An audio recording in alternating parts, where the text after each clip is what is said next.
Hi everyone. Today we're going to read one of our class's favorite books, Puff Puff Chugga Chugga. Once there was a little train that ran along the line between the conductor's cottage and the town and back again. Some days were busy and some were not. You never could tell. But one day the conductor thought, I have a funny feeling today will be a busy one. And it was. Puff, puff, chugga, chugga, puff, puff, chugga, chugga. At Seaside Station, Mrs. Walrus was waiting with her shopping bag. Lovely day for a trip into town, she said as she climbed into the pink car. Oh dear, thought the conductor. She's very large. She won't fit. But she did.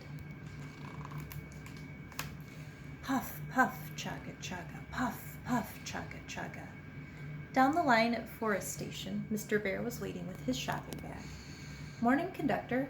Morning, Mrs. Walrus, he said as he climbed into the yellow car. Gracious me, thought the conductor. What an enormous bear. He surely won't fit. But he did. Puff, puff, chugga, chugga, puff, puff, chugga, chugga. At the third station, which was Jungle, Mrs. Elephant was waiting with her shopping bag. Mrs. Elephant climbed into the blue car. Help, thought the conductor. She'll never squeeze in. But she did.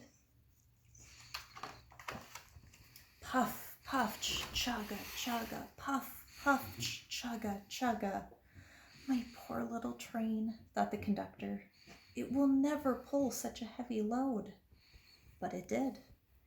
And presently they arrived at Town Station, where the three animals got out and set off for the shops. Don't buy too much, called the conductor, a little worried. We don't want to overload the train. But, of course, they did. Mrs. Walrus went to the fishmonger's and bought 600 sardines. Mr. Bear went to the baker's and bought 5 white loaves, 5 brown loaves, and 5 long French loaves. Then he went to the grocer's next door and bought 6 large pots of honey. Mrs. Elephant went to the greengrocer's and bought apples, oranges, bananas, pears, plums, peaches, strawberries, raspberries, gooseberries, mulberries, melons, mangoes, quinces, dates, and a large pumpkin. Back at the station, the conductor was dismayed. Oh no, he cried. There's far too much. All that fruit and bread and honey, not to mention the fish. It will never fit. But it did. Puff, puff, chugga, chugga, puff, puff, chugga, chugga. Not so much after all, said Mrs. Walrus as the little train set off. Easily done, said Mr. Bear. It's just a question of balance, added Mrs. Elephant. All would have been well, but at that moment a bee crawled up Mrs. Elephant's trunk. If only she had not sneezed, but she did. What a sneeze! What a disaster! I told you so, shouted the angry conductor. What are we going to do now? The animals looked around at all the food.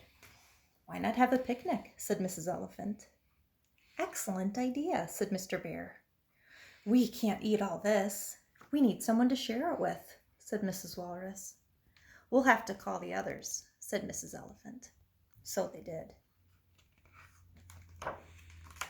Mrs. Elephant lifted her trunk and trumpeted. Mr. Bear whistled. Mrs. Walrus clapped her flippers and bellowed.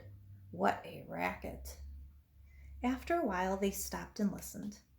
Faint and far off they heard a rumble, which might have been the sound of heavy animals on the move. And it was. Presently, a whole crowd of walruses and bears and elephants arrived at the side of the track. Anyone for a picnic? Invited Mrs. Elephant. Sardines all around, said Mrs. Walrus. Tuck in, everybody, said Mr. Bear. And they did. There had never been such a picnic. There was plenty for everyone. The little elephants discovered banana sandwiches, and the baby walruses tried bread and honey to see if they liked it. They did. The little bears tried sardines, and they didn't. Only the conductor was unhappy. "What about my train?" he cried. "No problem," said Mrs. Walrus, lifting up the pink car with Mr. Walrus and the little ones lending a hand. "Easily sorted out," said Mr. Bear. He and Mrs. Bear and the cubs heaved up the yellow car. "It's just a question of leverage," said Mrs. Elephant, picking up the blue car with other elephants lending a trunk. "We'll have the train set to rights in no time at all." And they did. The conductor was still not happy. He had a nasty feeling that all the animals might want to ride home, but they didn't. They were all far too full, and they dropped off to sleep right where they were standing.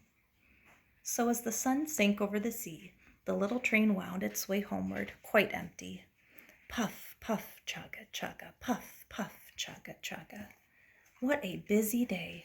"I shall sleep well tonight," thought the conductor. And he did. The end. Thanks, everybody. We'll see you later. Night.